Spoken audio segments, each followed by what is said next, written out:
Hello दोस्तों, चलिए शुरू करते हैं आज की क्लास। हम कर रहे हैं दिल्ली पुलिस के प्रीवियस ईयर क्वेश्चन और मैथ का आज का क्वेश्चन है हमारा।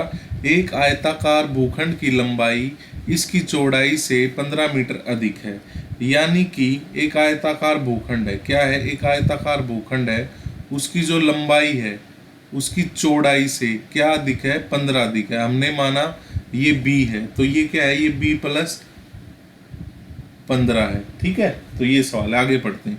16.5 रुपये प्रति मीटर की दर से भूखंड की बाढ़ लगाने की लागत 4,950 रुपये है। तो भूखंड की लंबाई बतानी है, यानी इसकी चार दीवारी करवा रहे हैं या इस पे बाढ़ लगा रहे हैं। ठीक है, तो वो बाढ़ लगाने का जो खर्चा है वो 16.5 रुपये प्रति मीटर है।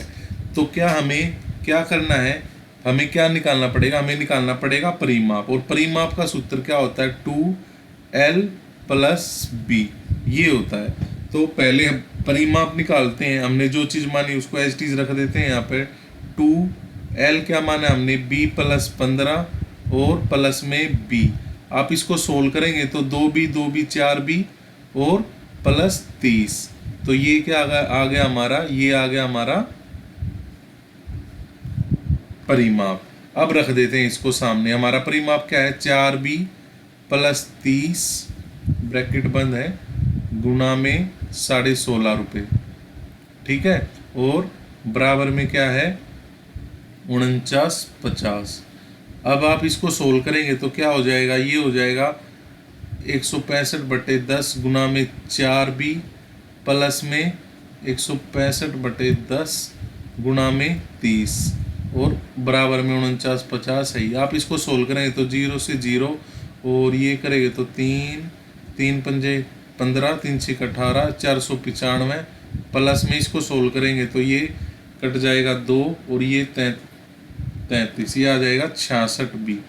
66b 49.50, 49.50 में से 495 घटाएंगे तो क्या आएगा, ये आएगा 5 और यहाँ पे आएगा 5 और यहाँ पे आएगा 4 और 4। अब ये क्या है, ये इक्वल आ गया 66b के। अब b की वैल्यू हमें पता लग जाएगी। b की वैल्यू पता लगाने क्या करेंगे, 44.55 डिवाइड बाय 66। तो ये 6 11 से कटेगा, 4 0 5 और 6 6 36, 6 6 36, 6 7 42, 6 पंजे 30। ये आ गई b की वैल्यू। और हमें पूछिए लंबाई यानी l की वैल्यू, इसमें प्लस 15 कर देंगे तो ये आएगा 5 2 8 82.5। पहला ही हमारा आंसर है। चलिए नेक्स्ट क्वेश्चन देखते हैं। अगर आपने हमारी इससे पहले की वीडियोस नहीं देखी हैं तो उन्हें भी ज़रूर विजिट करें। दिल्ली पुलिस SSC MTS में आपके लिए बहुत ही यूज़फुल रहेगी हमारी क्लास। बाकी और अदर एग्जाम्स में जिसमें भी मैथ आता है उनके लिए बहुत ही यूज़फुल है। चलिए, एक व्यक्ति ने अपनी यात्रा के पहले भाग को 160 किलोमीटर घंटा पर, दूसरे भाग को 240 किलोमीटर घंटा पर यात्रा की और 3840 किलोमीटर की दूरी 20 घंटे में अपनी दिशा में तय किया कि कितनी देर या घंटों में उसकी यात्रा का दूसरा हिस्सा पूरा हुआ। एक हिस्सा तो उसने चला 160 में और दूसरी उसकी स्पीड से 240, यानी उसकी स्पीड का रेशो क्या है, उसकी स्पीड का रेशो है 2 और 3, 8 के पाड़े से 8 दूनी 16, 8 3 24। और उसके टाइमिंग का रेशो क्या है, 3:2। और ये हमें दिया हुआ है, ये हमारा टोटल 5 है और हमें दिया हुआ है 20।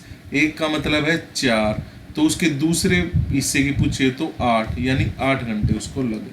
है ना, बड़ा सिंपल सा सवाल। चलिए नेक्स्ट। वह सबसे छोटी संख्या ज्ञात कीजिए जिसे 12 10 11 से विभाजित किया जाता है तो शेषफल क्रमशः 11 9 और 10 आता है। यानी आपको एक लोएस्ट कॉमन फैक्टर मल्टीपल ढूंढना है जो 12 10 11 से भाग हो जाए और साथ ही साथ ये शेषफल छोड़े। तो सबसे पहले तो हमें इन तीनों का एलसीएम पता करना पड़ेगा। 12 और 10 का एलसीएम क्या होता है, 12 और 10 का एलसीएम होता है 60 और 11 का और 60 का एलसीएम हो जाएगा 660। अब ये तो हो गया इसका एलसीएम, यानी पूरा पूरा इनसे भाग हो जाएगा 12 से 10 से 11 से। लेकिन हमें ये शेषफल चाहिए 11 9 10। अब कहोगे आप अलग अलग शेषफल कैसे, अगर एक शेषफल होता मान लो 11 तो हम इसमें प्लस कर देते। अब ये है अलग अलग, तो यहाँ पर एक चीज़ कॉमन है वो आप देखिए, 12 - 11 1, 10 - 9 1, 11 - 10 1, यानी एक कॉमन है। तो हम इसमें से 1 माइनस कर देंगे और 659 हमारा आंसर होगा, जो कि ये आंसर है ना। बड़ा इजी सवाल। चलिए नेक्स्ट सवाल देखते हैं क्या है। ए और बी, अरे क्या हो गया भाई, ए और बी प्रत्येक ने क्रम से 5% साधारण और चक्रवृद्धि ब्याज की दर से 3 वर्ष के लिए, यानी ए को 5% पर सिंपल इंटरेस्ट और बी ने लिया चक्रवृद्धि ब्याज पर 3 वर्ष के लिए। भुगतान के समय बी को ए की तुलना में 427 रुपये अधिक देने पड़े। बी को ये 427 क्या है, ये कंपाउंड इंटरेस्ट की वजह से देने पड़े। तो बी द्वारा ली गई धनराशि और भुगतान किया गया ब्याज, तो हम इसमें क्या यूज करेंगे, ट्री मेथड 3 3 1। वहां से हम सिंपल इंटरेस्ट भी पता लग जाएगा और CI भी, कंपाउंड भी। 5 5 है तो 5 का मतलब क्या, आप इसकी फ्रैक्शन निकालेंगे तो 1 और 20, 1 और 20, 20 3 साल के लिए, तो 20 का क्यूब क्या हो जाएगा 8000। हमने माना हमारे पास थे 8000 रुपये, हमने माना हमारे पास थे 8000 रुपये। कितने, 8000 रुपये। और 8000 का 1/20 कितना होता है, पहले साल का ब्याज, ये आ जाएगा 400, ठीक है। और फिर 400 का 1/20 कितना आएगा 0, ये आ जाएगा 20। और फिर 20 का क्या आ जाएगा 1, ये आ गया। अब ये है 3:1 का रेशो, यानी कि ये है 1200। ये तो हो गया सिंपल इंटरेस्ट ए का। और ये 60 और 1, ये 61 क्या है हमारा एक्स्ट्रा कंपाउंड, जो एक्स्ट्रा पैसे आए है ना, ये है।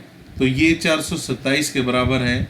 तो 7 एकम 7, यहाँ 1 की वैल्यू 7 है, तो हमारा टोटल रुपए कितने, हमने माने थे 8000। 1 का मतलब 7 है, तो 8000 का मतलब हो गया 7 8 56, यानी कि 56,000 रुपये हैं। और बी ने कितना भुगतान किया, तो टोटल किया उसने 1261 रुपये। 1 का मतलब 7 है, तो 1261 का हुआ 7 एकम 7, 6 7 42, 7 दूनी 14 और 1 6, 7 एकम 7 और 1 ये 8627 रुपये। ये रहा 8000, तो नहीं, कहीं कैलकुलेशन मिस्टेक हुई है। 7 दूनी 14, 7 एकम 7, 7 दूनी 14, 6 7 42, हाँ ये 8 आएगा यहाँ। तो 8827 रुपये और 56,000 रुपये हमारा क्या है, प्रिंसिपल। और ये है हमारा कंपाउंड इंटरेस्ट। और यहाँ पे पूछ लेता सिंपल इंटरेस्ट, तो 12 से 8400 रुपये हमारा कंपाउंड सिंपल इंटरेस्ट है, जो दिया ए ने। किसने दिया, ए ने। चलिए नेक्स्ट क्वेश्चन देखते हैं। एक विक्रेता ने 2 प्रकार की चाय ब्रांड ए और बी को खरीदा, जिसका क्रय मूल्य 15 रुपये 100 ग्राम था और 18 रुपये प्रति 100 ग्राम, यानी 100 ग्राम के पैकेट थे। एक का 15 रुपये प्राइस था, एक का 18 रुपये, ए और बी, ठीक है। उसने क्या किया, उन्हें एक निश्चित अनुपात में मिलाया और उस मिश्रण को 20 रुपये प्रति ग्राम की दर से बेचकर और 20% का लाभ कमा लिया। यानी उसने 20 रुपये में बेचा, यानी उसने, उसकी कॉस्ट क्या पड़ी, ये 20 रुपये क्या है 120 के बराबर, हमें चाहिए 100% की वैल्यू।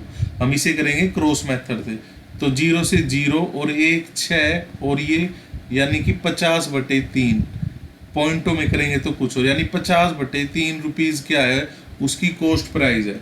उसने क्या किया, उसने 15 रुपये और 18 रुपये की चीज़ों को मिक्स किया और उसे बना लिया 50/3 की। ये 3 बटे में है, तो इसको हम कर देंगे यहाँ पर, तो ये क्या बन जाएगा, ये 15 थी, 45 और 54 है ना, और ये 50 है।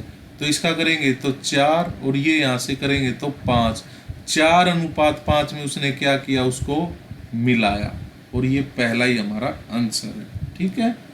चलिए, यानी उसने अगर 900 ग्राम अगर उसने ये ली चाय, तो 400 ग्राम 15 रुपये वाली ली और 500 ग्राम 18 रुपये वाली ली, और इसको मिक्स करके बेच दिया 20% के प्रॉफिट पे। अब नेक्स्ट सवाल। एक दुकानदार ने 1000 किलो चावल खरीदा, जिसका एक हिस्सा 10% लाभ पर बेचा और शेष हिस्सा 20% की हानि पर बेचा गया।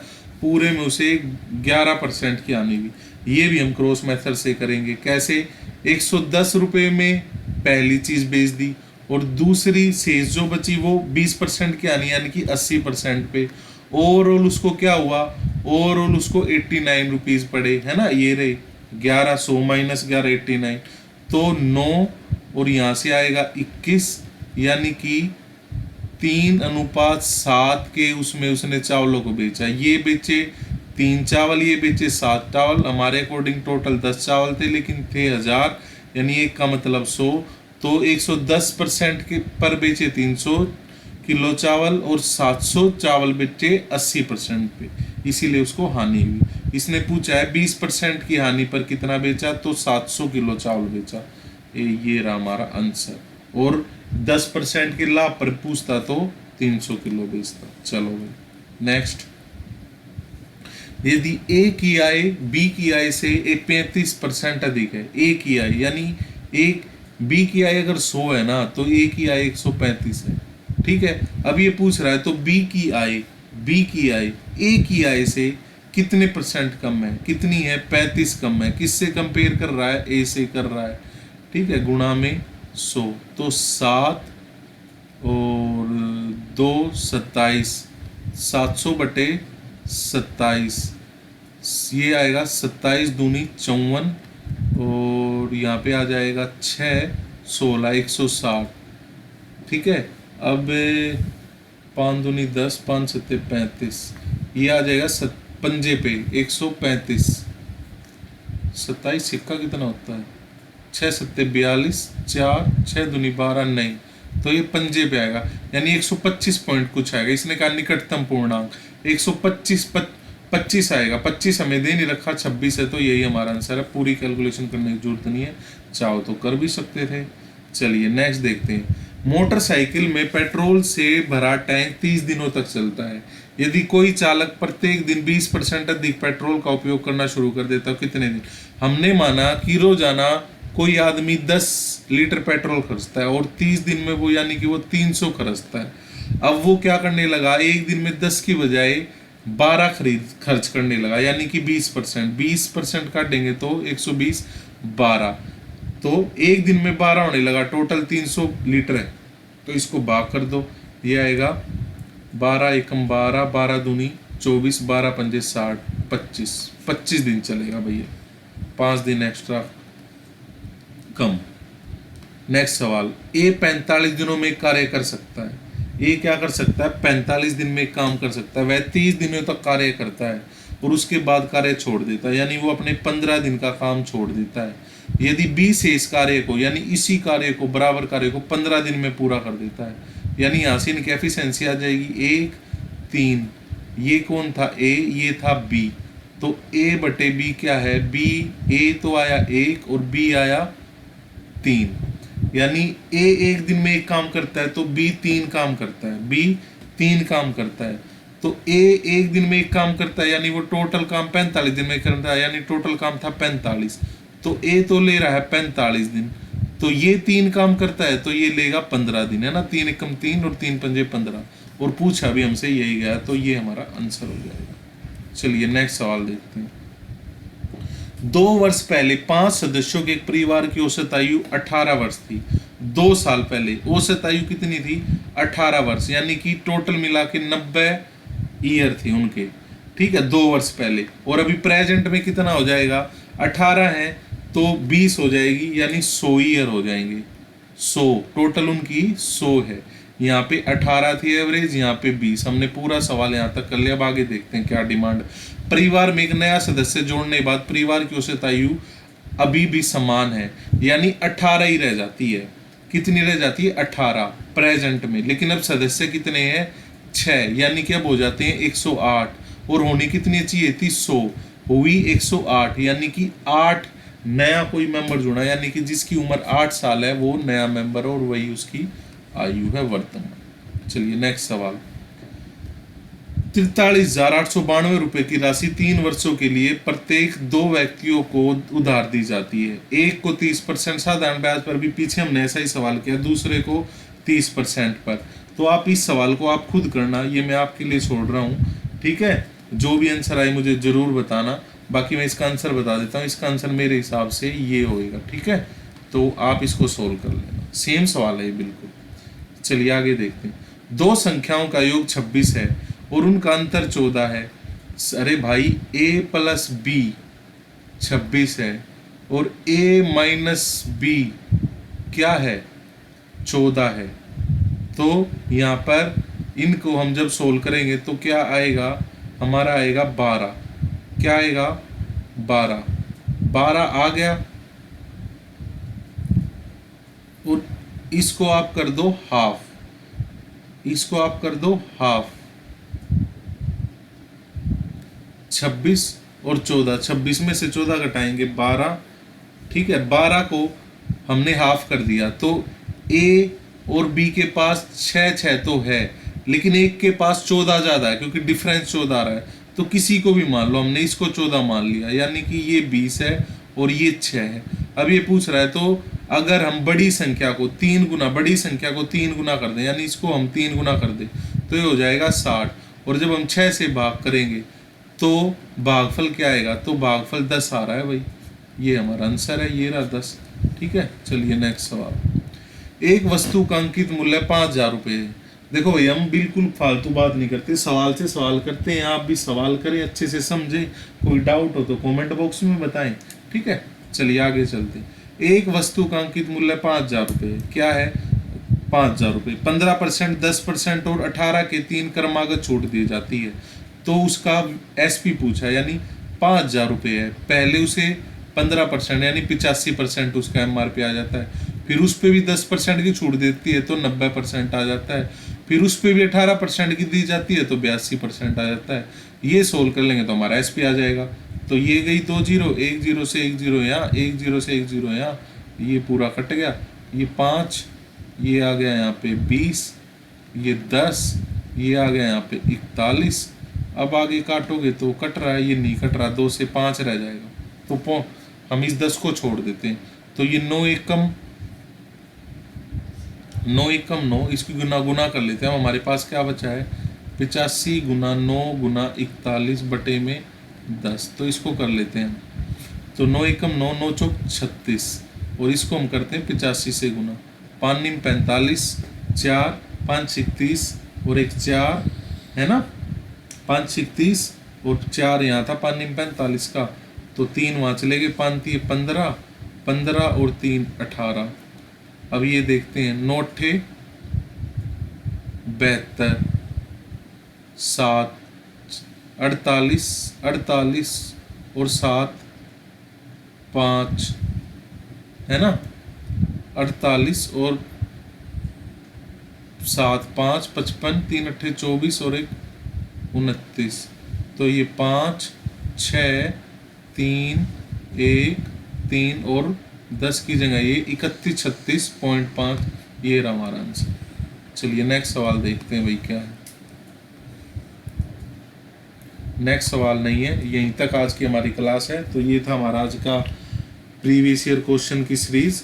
मिलते हैं नेक्स्ट क्लास में, तब तक अपना ध्यान रखें। जय हिंद, जय भारत।